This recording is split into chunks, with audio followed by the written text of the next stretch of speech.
Welcome to another Down the Rabbit Hole video. I finished Assassin's Creed Syndicate a little while ago, and with a new Assassin's Creed game on the horizon, I just thought I'd kind of say goodbye to this awesome game by pointing out a couple of the really cool Easter eggs that exist in it. Jacob Fry is wandering through a park here, and he encounters something that has a connection for me both with Dungeons & Dragons, Monty Python, and the cosplaying I did last year where I wandered around London in a top hat doing my Jacob Fry impersonation. He's walking through this park here and he's about to encounter Lewis Carroll, who in 1871 wrote a poem, The Walrus and the Carpenter, and in that he talks about the Jabberwock, which is a creature kind of like a dragon-ish sort of a thing. And there was actually a Jabberwock movie called Jabberwocky in 1977, which some of the Monty Python guys put together. But here is Lewis Carroll. I wandered upon this and was really surprised to see it and also to hear him reading out about the Jabberwock.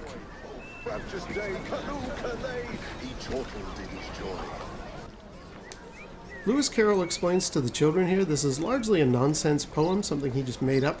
And being nonsense, it also appears in Alice in Wonderland. And since I have Down the Rabbit Hole as my name of my channel, I thought that was a neat little connection to tip the hat to there.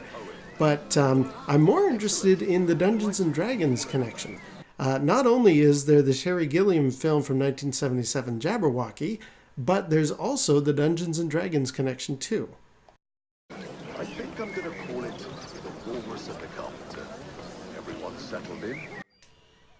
Oh, and weirdly, the cosplay connection that I mentioned earlier, that has something to do with Punch and Judy. So look for the bit where I talk about Punch and Judy coming up too.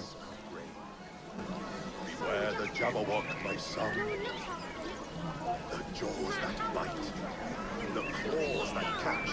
Beware the Jub bird and shun the frumious Bandersnatch. The Jabberwock that's seen in the Terry Gilliam film is pretty impressive for 1977 special effects. There's a knight in armor, and Michael Palin is his squire trying to help him out. And before they embark on their journey to take on the creature, there's a scene with Punchy Judy I mentioned before. He took his Vorpal sword in hand. Long time the manxome foe he sought.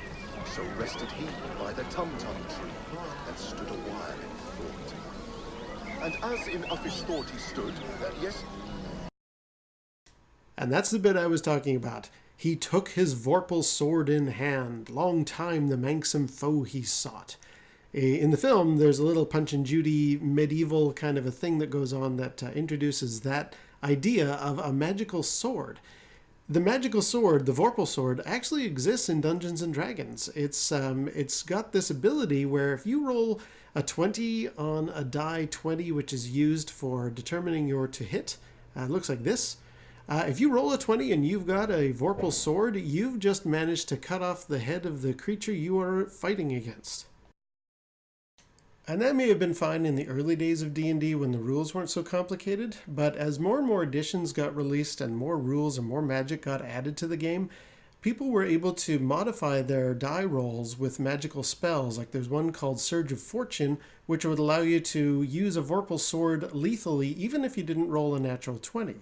As a result, the Vorpal sword, which had been part of the Dungeons & Dragons mythos for decades, actually spiraled into this kind of controversial area.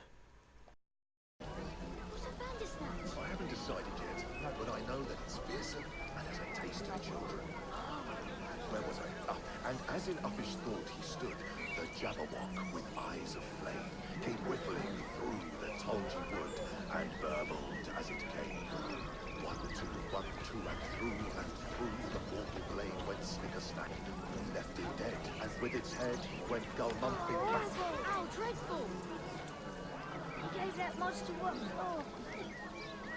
And hast thou slain the Jabberwock? Come to my arms, my beamish boy. Oh, frabjous day, canoe, calais! He chortled in his joy.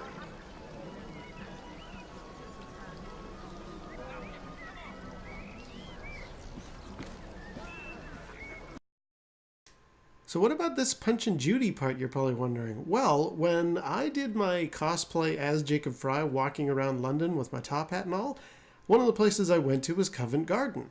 And while we were there, we noticed that there's a sign up on the wall that mentioned in 1661, the very first performance of Punch and Judy was performed outside Covent Garden.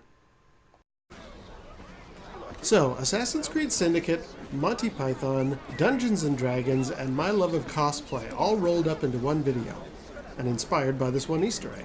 There'll be another one later on, but for the time being, I'll just say we'll see you down the rabbit hole.